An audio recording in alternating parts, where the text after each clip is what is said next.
Bom, agora a gente muda de assunto. Vamos falar de saúde? Aqui no Rio Grande do Sul, só no ano de 2019, já foram registradas 3 mortes em decorrência da gripe. O último caso foi em uma menina de 11 meses de idade na cidade de Sapiranga. Pois é, quando a gente fala da gripe, ainda tem muita gente que tem dúvida em relação à prevenção e os alertas que devem ficar cada vez mais intensificados, principalmente nesta época do ano, em que há uma proliferação da doença. Para falar um pouquinho com a gente sobre esse assunto, nós recebemos hoje aqui o Dr. Benjamin Reutemann, que é médico da Vigilância em Saúde. Doutor, boa tarde, seja muito bem-vindo ao Rio Grande Movimento. E a gente pode iniciar o nosso bate-papo, a nossa conversa, falando justamente sobre a questão da vacinação. Aqui no caso dessa menina de 11 meses lá de Sapiranga, de acordo com as informações que nós temos, ela não tinha recebido a vacina da gripe. Claro que aí há vários contrapontos, a família também questiona, né, o tratamento médico lá que foi efetuado na hora do atendimento, mas a vacina ela é imprescindível, né, doutor? Boa tarde. Boa tarde. Então, a gripe é uma doença importante, ela causa um impacto bem grande, a gente viu, está falando agora que nem ainda está circulando em grande quantidade o vírus, mas a gente já teve 3 óbitos e isso acho que chama bem a atenção para a importância dessa doença. E a melhor maneira de prevenir é a vacina.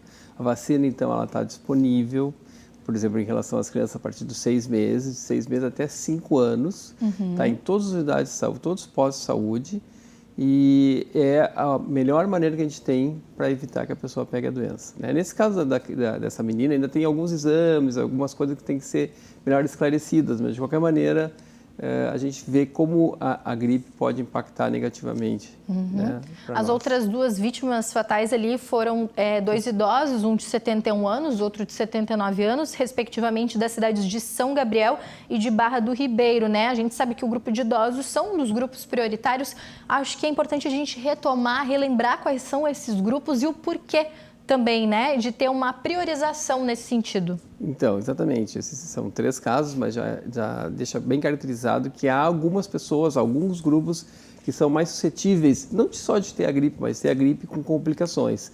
Ou seja, crianças, 6 meses a 5 anos, idosos, ou seja, a partir de 60 anos, e alguns outros grupos como gestantes, indígenas, puérperas, pessoas que deram à luz há menos de 45 dias, pessoas com doenças crônicas, que fazem uso de medicação crônica, que têm alguma imunodeficiência, também são pessoas de risco, obesas. E para todas essas pessoas, todos esses grupos, a vacina está disponível para ser feita. Ali na primeira quinzena de abril, nós tivemos aí a parte inicial da campanha, né, de vacinação. Temos aí as movimentações mesmo por parte do próprio Ministério da Saúde de incentivo, né? Mas hoje, se o corpo da medicina fizer uma análise, pelo menos preliminar, doutor, por que ainda tem muita gente que não leva, né, ou a sua criança, ou às vezes um pai, uma mãe, uma pessoa idosa para vacinar? Qual é o diagnóstico disso? É o desleixo mesmo? É a falta de conscientização? Enfim, o que vocês podem colocar? Há várias questões. Que existe um grupo que até acho que no Brasil é minoritário, que é contra vacinas, né? Contra não só essa, mas contra todas as vacinas.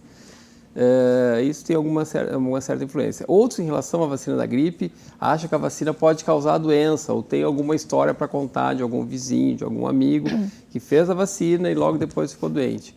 A gente tem que lembrar que a gripe é um sintoma muito comum, é uma doença muito comum e até os sintomas dela são parecidos com outras doenças, por exemplo, rinite, nessa época que há mudança de temperatura, muitas pessoas estão espirrando, estão com coriza, fazem a vacina, às vezes apresentam esses sintomas leves e atribuem a vacina. Já fazem uma correlação, então. Exatamente. Né? E, na verdade, não tem relação nenhuma. E aí acabam não dizendo que no ano que vem não vão fazer e ficam com medo de fazer. Mas a gente tem que lembrar, eu acho que tem que deixar bem claro uma coisa. A vacina, ela é extremamente segura, ela não é vírus vivo nem vírus morto, ela é um fragmento do vírus, ela não pode causar doença. Ela pode dar uma reação local, sim, né? Mas não mais que isso. Ninguém nunca internou por causa de uma reação da vacina da gripe. Não há um registro, não existe, então? Não, internação, muito menos óbito. Sim. Agora, diariamente a gente ouve casos de pessoas que estão internando por causa da gripe e até óbitos, como tu acabou de citar 3, nem começou a circulação do vírus, a gente já tem 3 óbitos. Então a gente tem que pensar assim, a doença é séria, né? Principalmente nesses grupos que a gente já falou. E se a gente tem uma maneira de proteger e ela está ao nosso alcance, a gente tem que fazer. A gente deve proteger. Com certeza, a vacina ela é o método mais eficaz, né, de proteção e prevenção. E, doutor, quais são as dicas também para o dia a dia, né, na questão mesmo da própria higiene diária, né, no ambiente de trabalho, dentro de casa, na circulação pela cidade, nos transportes públicos, nos departamentos públicos, né? Quais são as dicas aí que a gente não pode abrir mão? Exato. Primeiro, se possível, ventilar o ambiente onde a gente está, né? Não andar em ônibus totalmente fechados. A gente costuma fazer isso no inverno, é frio, as pessoas tendem a se fechar e por isso que há maior circulação de vírus nessa época. Mas, à medida do possível, ventilar o ambiente.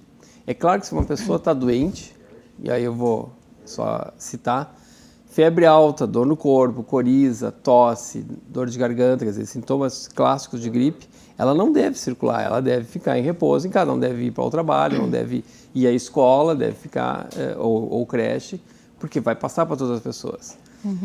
Além disso, quando a pessoa espirrar ou tossir, tapar, de preferência com o cotovelo, mas tapar com a mão, ok? Lavar as mãos frequentemente, isso é uma coisa muito importante, não só quando espirra, mas frequentemente a gente deve lavar as mãos, que é uma maneira que a gente tem de passar os vírus para as outras pessoas. Né? E usar lenço descartável para ser, como o nome diz, descartado. Os cuidados básicos diários mesmo, Exatamente. né? Doutor, o doutor já falou ali alguns sintomas, né, sobre febre, enfim, mas teriam sintomas mais específicos que podem ser possíveis alertas para um caso mais grave, não de uma gripe somente corriqueira, complicação. enfim? Então, febre alta, dor no corpo, dor de cabeça, tosse, coriza, é o quadro clássico de gripe. Quando é que a gente começa a pensar em complicação?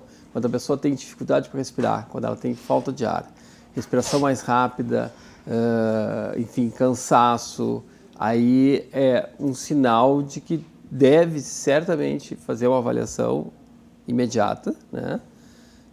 No local de urgência para ver se porque existe a gripe e existe a síndrome respiratória aguda grave, ou seja, uma gripe complicada e que vai precisar de atendimento hospitalar. Com certeza. E a respeito da vacina, né? Ela está disponível nas salas de imunização, tem que tomar todos os anos, uma não vale para o outro ano. Acho que é aproveitar e tirar todas essas dúvidas, né? Desmistificar, porque muita gente às vezes acaba criando alguns cultos, algumas lendas aí em cima da própria vacina da gripe, a vacina, né, para se fabricar a vacina, se faz uma pesquisa para ver quais os vírus que estão circulando naquele ano.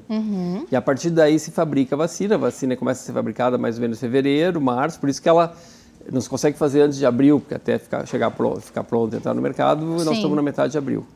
E anualmente há mudanças nesses vírus, portanto há mudança na vacina, cada ano é uma vacina diferente. A vacina então é destinada para esse ano, para o ano vigente, né? Ano que vem eu vou ter que fazer outra vacina, uma vacina diferente.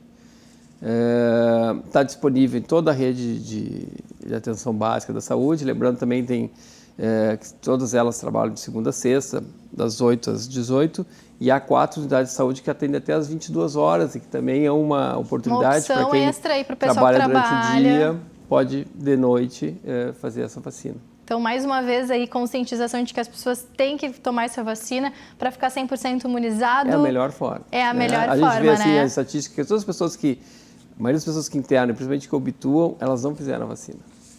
Na maioria dos casos, então, é porque realmente não teve ali o procedimento da vacinação. Então, a gente até retomar aqui, doutor, eu vou retomar alguns grupos prioritários, se o doutor também tiver mais algum destaque. Nós temos aqui nos grupos prioritários crianças, né, maiores de 6 meses e menores de 6 anos, que corresponde a 56% aí da população, gestantes, 58%, puérperas, trabalhadores de saúde, indígenas, idosos, professores, população privada de liberdade, funcionários do sistema prisional, doentes crônicos e policiais militares, né? Então, nós temos aqui alguns grupos, mas é claro que a vacina está disponível e deve ser, sim, tomada e utilizada pela população, né, doutor? Se o Ministério da Saúde está oferecendo, o pessoal aí tem que aproveitar. Tem que aproveitar. Doutor, muito obrigada pelas informações, por ter trazido aqui todas essas dicas também ali, né, dos cuidados diários, porque também a questão da nossa higiene diária, dos nossos cuidados diários também são muito importantes. Obrigada mais uma vez.